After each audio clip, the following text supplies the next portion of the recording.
Thank you for listening to The Path to Purpose, which airs Sundays at 7 p.m. Central, 6 p.m. Eastern, and 4 p.m. Pacific. Listen to the show only on the Resilient Christian Radio. This is not a time you being a teenage mom. Is that right? That's correct. I had my first daughter when I was 15, and like you said, I'm from Jackson, Tennessee. And you think back, wow, let's see, she's 30 now. So if you think back 30 years ago, it was certainly frowned upon to be a teenage mom. So it made life a little difficult at the time that I got pregnant. I was a cheerleader, and, find out I was pregnant was devastating. Didn't want to tell my mom that I had been disobedient and gone against some of her will, and especially God's will. So tried to keep the little secret to myself when I found out, and and it didn't help me very much, but that's the way God brought about my beautiful daughter. And, I was a teenage mom, got kicked off the cheerleading squad and all. So I've been through the fire, but now, y'all, I swear, I don't even see the smoke. So God is great. So he has brought you a mighty long way. And I know that Absolutely. because I see some of the things that you do here in Nashville. And, I admire some of the things you do. Tell us a little bit about your business that you have and how the journey was to how you made it to Nashville from Jackson and everything that happened, with you being a teenage mom and just, how you got here now. Oh, okay, great. Well, let's see. Now, going back to that teenage mom story, let's see. I think I was 10th grade when I got pregnant and totally embarrassed. It totally hurt my heart to find that out, because I felt like, oh, my goodness, it was my first time being intimate and got pregnant on my first time being intimate. And so that was devastating because, these little boys promise you, oh, let's just do this, and I promise you won't get pregnant. I believed that foolishness and end up pregnant, and it was a big mess. I lost some of my good friends who, we grew up as a middle-class family. We didn't have everything that we wanted, but we certainly had everything that we needed. And so I remember being the only teenage pregnancy in my family, besides my aunt, who's from Memphis, Tennessee, and she got pregnant at 16, but they got married back in those days. And so I was the next one. And I was also considered the smart one in the family. So I never will forget the day that I had to pretty much break it to my mom that I was pregnant. I actually didn't tell her.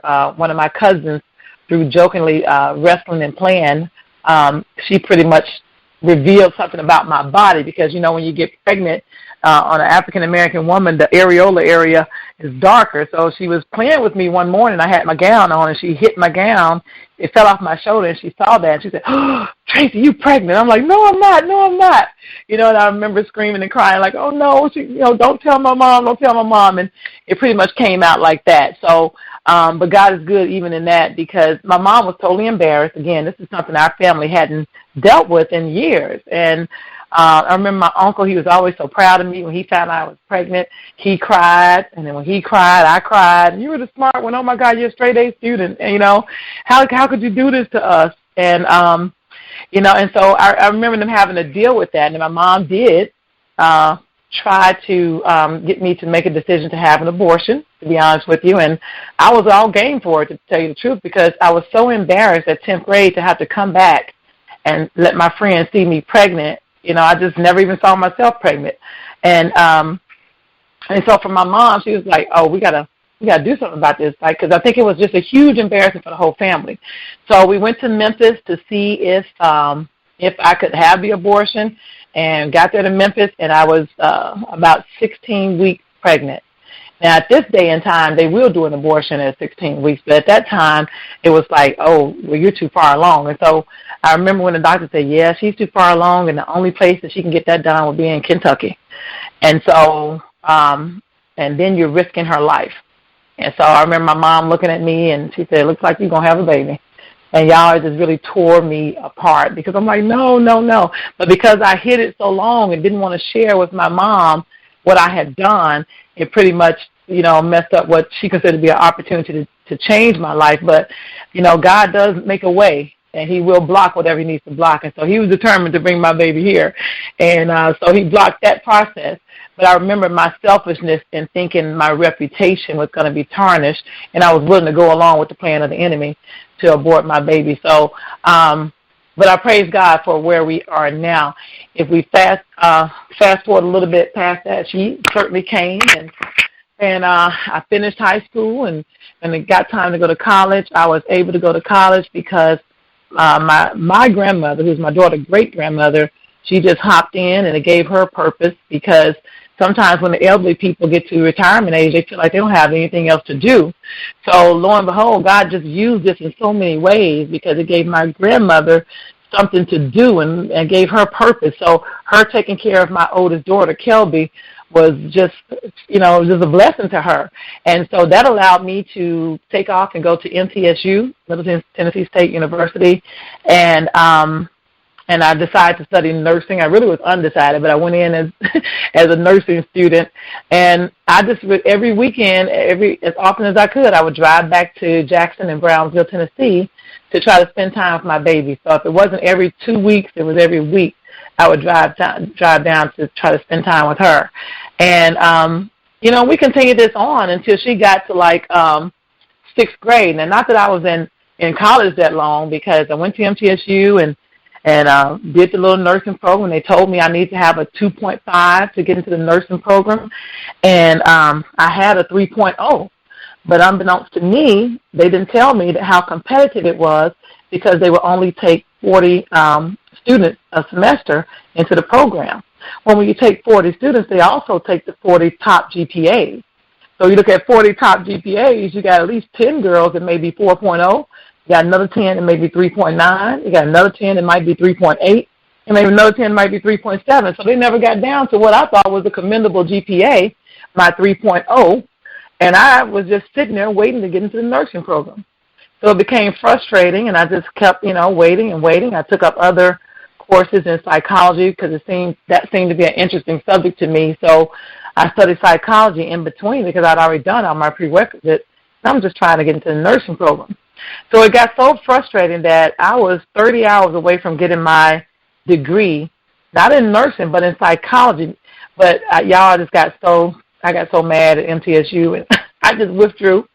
And because at the time I would be on campus doing everybody's hair, I would be curling hair, and I don't know how many of you may remember when we used to put hair in the rollers and put them in the microwave. We used to do those microwave ponytails. I specialized in that.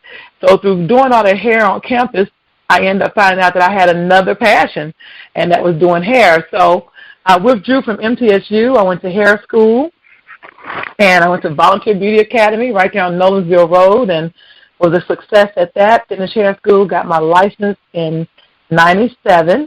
And so at that time, I had my baby in 87, November 13th, 1987. And so 10 years forward, God blessed me with my degree, my license in doing hair. So I got into the hair field and was doing good, and I got pregnant again at 26 years old. And so at 26, I said, hey, I'm old enough to have this baby. There's nothing to be ashamed of, other than I was outside of God's will and that I wasn't married. And so, it was different then too. So let me know, Char, if I need to take a break. You want me to just keep going? You go ahead and finish what you're saying. I'll ask you a couple of questions when you get done. Keep going. Okay. So at 26, got pregnant with my second daughter, Chasney, and at that time I wasn't ashamed of it. So other than, like I said, being outside of God's will, and I remember I used to cut Bishop Walker's hair at the time. He was one of my customers, and I remember being embarrassed to have to tell him, that I was pregnant out of wedlock, because at the time I was a minister and training student at the Mount Zion Church, and I was like, oh goodness, I don't want to have to tell my pastor that I'm pregnant, but I did find a way to tell him, and he told me, Tracy, don't be ashamed, this is, it's a blessing to be able to even have a baby. So God is the author and the finisher of life itself. So if he authored a baby into your womb, you'd be happy enough to carry that baby through. And so he encouraged me to keep going. I didn't want to go to church anymore. I was embarrassed. He encouraged me to keep coming, because I remember him saying, everybody's doing it. The only difference in you is that you got caught. So we know for sure that you did it, but there's nothing to be ashamed of, because none of us are without sin. So I appreciate his encouragement at that time. And so being pregnant, I didn't want to leave my oldest daughter at home. So I went back and got her, and from 6th grade, I raised her, and she was able to be with me during my pregnancy up until when I had my baby girl. And so, to make a long story short, God has indeed sustained us. My grandmother, which is my first daughter's great-grandmother, she's passed on and gone to glory, but I know that she would be nothing more than elated to see where God has brought myself as a single mom and a teen mom and my daughters. I'm happy to say that God just allowed my oldest daughter, the teenage product, she is now graduating with her doctorate degree this weekend. We're going to Pigeon Forge to congratulate her and see her walk across the stage with a doctorate degree in education. She's currently the school guidance counselor at the Metro school that's I think it's online school some type of way. I can't think of the total name of it, but she is a success within her own right. I mean, she kept pressing on. And then my baby girl is 18, and she's graduating from high school, Antioch High School, and on her way to UT Knoxville. So, all I can say is give praise and honor to God, because he allowed me to keep that go-getter, that hustler mentality, and bring us to the point where we are now. And so he's better than good. Never give up. Never give up, right, because you never know how your story is going to turn out. And I would like to pinpoint this out, too. You said earlier that you were planning on aborting the baby at the time, and now you're saying that she's getting her doctorate and she's graduating. And I actually had a chance to meet your daughter. And she, by far, just speaking with her while I was doing her makeup, she encouraged me with some questions that I needed to ask somebody who professionally works with children, because I have a daughter also that's the same age as your youngest daughter. So in that, there was a purpose for her. God, I guess, let's say he aborted your mission to go abort the baby, because he knew 29, 30 years later that Dr. Kelby had something that she needed to do, So how awesome is that? How awesome is that? And I just really believe, everything God does is for a purpose, and it's in his timing, and whatever he wants to happen and whatever he wills to happen, it's going to take place. So had you done that, I wouldn't have had the chance to work with her. And I probably still would have those questions that I had for her within my own self. So that's outstanding. So tell us a little bit about what you're doing now. Well, what I'm doing now, and I totally concur with what you just said about how Kelby is being a blessing to so many. I mean, God has certainly opened the door for her to be a blessing to children all over. I mean, she has a perfect gift for that. So, yes, he will certainly abort the mission to abort his mission. But, yeah, what I'm doing now is I'm still a hairstylist. I've been a hairstylist for 20 years. Praise him for that. I have been self-employed for 20 years, walked away from the work field that long ago, and been doing hair. So that's my top profession, or number one profession. Second of all, I added Mary Kay about 16 years ago, and being able to bless people through makeup. That's how you and I met, Char, was through Mary Kay and makeup and everything, or unless it was a salon, but I believe it was Mary Kay and makeup. And, of course, Mary Kay, we know that making people beautiful on the outside is certainly a ministry to their inside, and so you can attest to that. That ended up being something that pretty much to me went hand in hand with the salon. I mean, if I'm going to be doing hair, I'm a person that believes in making all the money you can in one place if you can, and the easiest money you can. And so women were going to be needing makeup. Why not offer Mary Kay? And I chose Mary Kay because, first of all, because it was a God first, family second, and careers third business. So they thought enough to put God first in their ministry. And then, of course, it paid 50%. So I feel like if you're going to do anything part-time, try your best to get something that's going to pay you 50%. Because if they provide the product and I provide the work, it's only fair that we go half and half, because we're doing a thing for each other. And so Mary Kay, I've been a success at that. I had the pleasure of being a sales director. Check us out at Facebook at RCR Network, and also on Twitter at RCR_network, and our website at rcrnetwork.com.